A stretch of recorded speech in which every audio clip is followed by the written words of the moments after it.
Hello viewers, இன்னைக்கு நம்ம பார்க்க போறது ஒன் பீஸ் எபிசோட் 689 பார்ட் 1.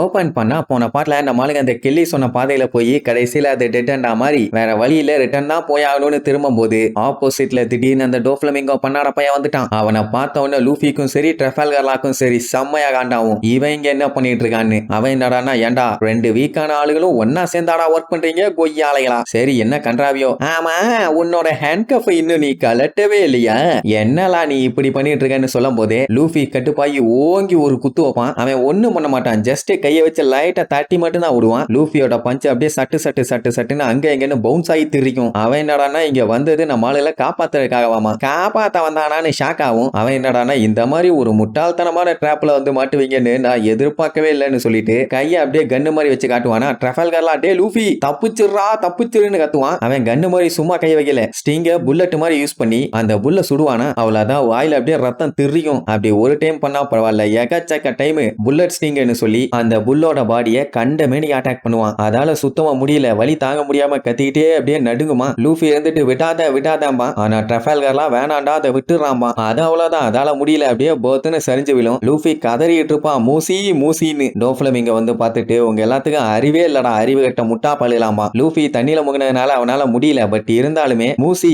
ஏந்திருன்னு அதை எழுப்பதான் ட்ரை பண்ணிட்டு இருப்பான். அந்த டைம் டோஃப்ளமிங்கோ நம்ம ஆளுகளை ரொம்பவும் மட்டமா பேச ஆரம்பிச்சிருவான். நீங்க எல்லாம் பெரிய அப்பாட்டகர் நினைச்சேன், ஆனா இந்த மாதிரி இருந்தீங்கன்னா எவனா இருந்தாலும் உங்களை ஈஸியா கொல்லலாம் போலயே. ஆனா வெளியில சில பல முட்டா பழுக என்னைய கொல்லணும்னு சொல்லி வெறி கொண்டு வந்துட்டு இருக்கானுங்க. ஆனா அவனுக்கு எவனுக்குமே அறிவே கிடையாது. அவனுல இவன் கண்டிப்பா போட்டு தள்ளிடுவேங்கிற மாதிரி தான் சொல்லுவான். லூஃபி வார் ஆஃப் பெஸ்ட்ல வேற லெவல்ல சண்டை போட்டான்ல, அதனாலேயே அவன் மேல இவனுக்கு பயங்கரமான மரியாதை. பட் நீ பண்ணது பெரிய தப்புமா, ஏன்னா அவன் லாவை சூஸ் பண்ணிருக்க கூடாதாமா. ஏன்னா அவன் புடிப்பையில இருக்கும் போதே பயங்கர கொடூரமாவும் தந்திரமாவும் இருப்பான். அப்பவே அப்படின்னா இப்ப என்ன தனியா சொல்லவா வேணும், என்ன நான் சொல்றது கரெக்டா லான்னு கேட்பான். லாக்கு அப்படியே கொல்ல காண்டாகுது. இப்ப மட்டும் கையில ஹேண்ட் கஃப் இல்லனா இந்நேரத்துக்கு டோஃப்ளமிங்கோவை 10 டைம் ஆச்சு கொண்டு புதைச்சிருப்பான் போல. அந்த அளவுக்கு கொலைவெறியோட லுக்கு விடுவான். உடனே டோஃப்ளமிங்கோ உன்னை யார் இப்படி கோலையா வளர்த்தது, நீ ஏன்டா இப்படி மாறினு மாத்தி கேள்வியா கேட்பான். அவன் காட்டு கத்துவான், உன்ன மாதிரி ஆக எனக்கு சுத்தமா விருப்பம் இல்ல, என்னைய கஷ்டப்பட்டு உயிரை கொடுத்து அவன் காப்பாத்தி இருக்கான்டா கொய்யாலம்பான். எது என்னோட பிரதர் குரோசனை சொல்றியா, சரி ஓகே இப்படியே விட்டா பேச்சுவார்த்தை போய்கிட்டே தான் இருக்கும்னு, நீ தான் தைரியமான ஆளாச்சே, உன்னை நான் இங்கேயே போட்டு தள்ளிடுறேன்னு அவனை பார்த்து கையை கன்னு மாதிரி வைப்பான். அப்படின்னா அந்த ஸ்டிங்கை யூஸ் பண்ணி தான் அட்டாக் பண்ண போறான். இங்க லூஃபி ஆல்ரெடி அந்த புல்லுக்கு அடிபட்டு உயிருக்கு போராடிட்டு இருக்கேன்னு கவலையில இருப்பான். இப்ப லாவையும் அட்டாக் பண்ண போறானவன அவனுக்கு பயங்கர வெறியாவும். என்ன ஆகும், அவன் 2 பேத்தையும் கொன்றுவானான்னு சொல்லி எல்லாம் ஷாக்ல பாத்துட்டு இருக்கும் போது பின்னாடி இருந்து ஜீட்டும் அப்துல்லாவும் சும்மா பாஞ்சு வருவானுங்க. ஸ்டார் ஹேட் மேல கைய வச்ச கைய வெட்டிடுவான்டா கொய்யாலைகளான்னு வந்தவனுங்க வந்த வேகத்துல முதுகிலேயே சரக்குன்னு சொருகுவானுங்க. அதுக்கப்புறம் தான் தெரியுது அது நிஜமான டோஃப்ளமிங்கோவே கிடையாது, குளோன்னு. அப்படின்னா குளோனை வச்சு நம்மளால போட்டு தள்ளான்னு முடிவு பண்ணியிருக்கான். என்ன ஒரு காவாலித்தனம் பாத்தீங்களா. அவன் அப்படியே ஸ்டிங்கா மாறினவன இவனு 2 பேருமே பார்த்து பயப்பட ஆரம்பிச்சிருவானுங்க. என்னடா இவன் பாடி மம்மி பட டம்மி மாதிரியே மாறிடுச்சு,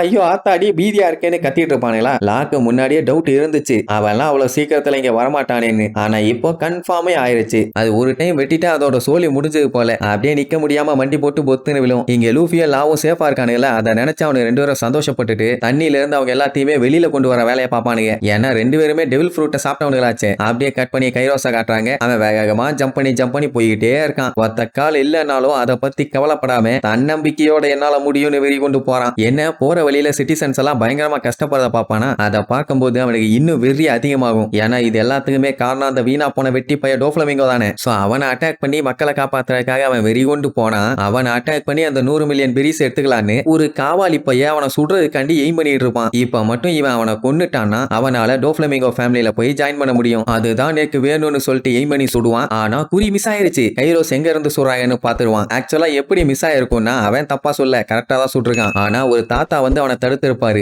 ஏன்னா இவன் வெளியில இருந்து வந்த ஒரு பைரட்டு. ஆனா கைரோஸ் இவங்க நாட்டோட பொக்கிஷம் மாதிரி, அதனால உன் கையில எல்லாம் நான் சாக விட மாட்டேன்னு சொல்லி கஷ்டப்பட்டு தடுப்பாரு. அவன் அடிச்சு தள்ளி விட்டுட்டு கூறு கட்ட குக்கரு நல்லா கைக்கு வந்த சான்ஸை இப்படி கெடுத்து விட்டியா, எவ்வளவு தைரியம் இருந்தா என்னையவே வந்து தடுப்பேன்னு அவரை சுட போவான். அந்த டைம் கைரோஸ் ஒரு ஜம்ப போட்டு வந்து வயிற்றுலயே ஒரு அடி, அவ்வளவுதான் கபால வரைக்கும் கதி கலங்கி போயிருச்சு. அதுக்கப்புறம் அந்த வயசானவரை பார்த்து நீங்க என்னைய காப்பாத்தி காப்பாத்தி ரொம்ப ரொம்ப நன்றிமா. ஆனா அந்த ஆளு டப்புன்னு கன் எடுத்து என்ன மன்னிச்சிருப்பா, என்னைய எதிர்த்து சண்டை போடாத, என்னால முடியாது, நான் உன்னைய கேப்சர் பண்ணி எப்படியாச்சும் என் மக்களை நான் காப்பாத்தணும், அதனால கோஆபரேட் பண்ணுன்னு மிரட்டுவாரு. ஆனா கைரோஸ் என்னைய மன்னிச்சிருங்க, எனக்கு செய்ய வேண்டிய கடமைகள் நிறைய இருக்குது, நீங்க எல்லாம் அமைதியா சந்தோஷமா வாழ்ற மக்கள், உங்களுக்கு இந்த சண்டை அடிதடி எதுவுமே வேண்டாம். டோஃப்ளமிங்கோ உங்களை ஃபோர்ஸ் பண்ணி இந்த மாதிரி பண்ண வைக்கிறான், நான் அவனை போய் காலி பண்றேன், நீங்க கவலைப்படாதீங்க. என்ன உடனே கீழே கண்ணை போட்டுட்டு என்னைய மன்னிச்சிரு, நீ போயிட்டு வாம்பாரு. உடனே வேகமா அங்க இருந்து கிளம்பிடுவான். இங்க நம்ம லூஃபி மத்தவங்க எல்லாத்தையுமே தண்ணியில இருந்து ஒரு வழியா சேஃப்டியா வெளியே கொண்டு வந்துட்டானுங்க. அதே நேரம் அங்க டோஃப்ளமிங்கோட பாதி பாடி தானே இருக்குது. அப்படின்னா நம்ம அவனை கொன்னுட்டமான்னு சொல்லி கேட்பானுங்க. அட மூளைகட்ட முட்டா பழலாம், நான் தான் முன்னாடியே சொன்னல அது ஃபேக்கு. அவன் இப்படித்தான், ஏதாச்சும் ஒரு பிரச்சனைனா அவன் வராம அவனோட குளோன் அனுப்பி விட்டு இப்படித்தான் பண்ணுவான் அப்படி இப்படின்னு சொல்லும் போது அந்த ஜீட்டோ அப்துல்லாவும் அந்த கெல்லி பையன் ஏமாத்தனால அந்த மேட்டரை பத்தி சொல்லுவானுங்க. இவனுக்கு அந்த என்ட்ரன்ஸ்ல அடிபட்டு மயக்கம் போட்டு கிடந்தானுங்கல்ல, அந்த டைம் கெல்லி லூஃபியை கொண்டுலான்னு சொல்லிட்டு அவன் ஆளுகளோட உள்ள போவான். அந்த டைம் அப்துல்லாவும் ஜீட்டும் ஏதாச்சும் பண்ணணும்னு எந்திரிக்க ட்ரை பண்ணுவானுங்க. ஆனா செவுத்துல இடிச்சு விழுந்ததுல இன்னுமே அவனுக்கு கேரா இருக்குது, எந்திரிக்க முடியல.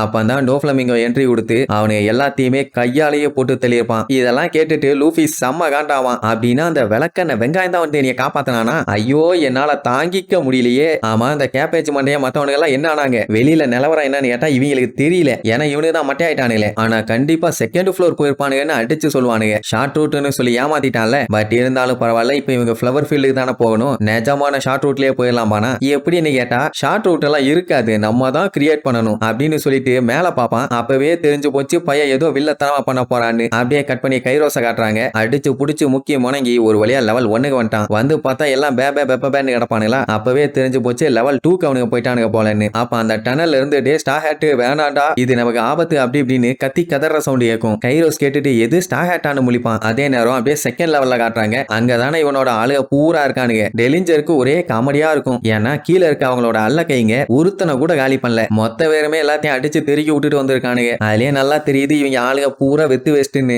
லூஃபி இருக்கானான்னு தேடி பார்ப்பாங்க, இருந்த மாதிரி இல்ல. என்னாச்சு, பயந்து ஓடிட்டானான்னு ஒரு டவுட். சரி அவன் வந்தா என்ன வராட்டி என்ன, நான் லா ஓ ஜி ஒவ்வொருத்தரையா காலி பண்ண போறேன்னு சண்டை போறதுக்கு ரெடி ஆயிருவான். அந்த டைமுங்கும் போது ஆர்னமெண்ட் ஹாக்கி பவர் வச்ச ஒரு கை அப்படியே வேகமா மேல வர மாதிரி காட்டுவாங்க. அது வேற யாரு கையும் இல்ல, நம்ம லூஃபியோட கை தான். அந்த டைமுங்கும் போது இங்க இவங்க எல்லாம் நின்றுட்டு இருக்காங்கல்ல, அந்த இடம் பயங்கரமா அதிரும். ஐயோ என்னாச்சு, நிலநடுக்கம் ஏதாச்சும் வந்துச்சான டவுட். அண்ட் அது மட்டும் இல்லாம அவங்க நின்றுட்டு இருக்க இடமே பொலந்து அப்படியே மேல பிச்சுக்கிட்டு போகும். கொஞ்ச நேரத்துல அந்த இடமே கண்ணா பின்னாடி வெடிச்சு திரியும். லூஃபி எலிபென்ட் கன்னு சொல்லி ஹாக்கி பவரையும் அவன் பவரையும் சேர்த்து யூஸ் பண்ணி ஒரு பெரிய ஓட்டையா போட்டாச்சு. அவ்வளவுதான், இனி டைரக்டாவே செகண்ட் லெவலுக்கு போயிடலாமே. ஷார்ட் கட்னு எவனையும் நம்பி ஏமாறணும்னு அவசியமே இல்லையே. அவ்வளவுதான், நெக்ஸ்ட் எபிசோட்ல மீட் பண்ணலாம். டாடா.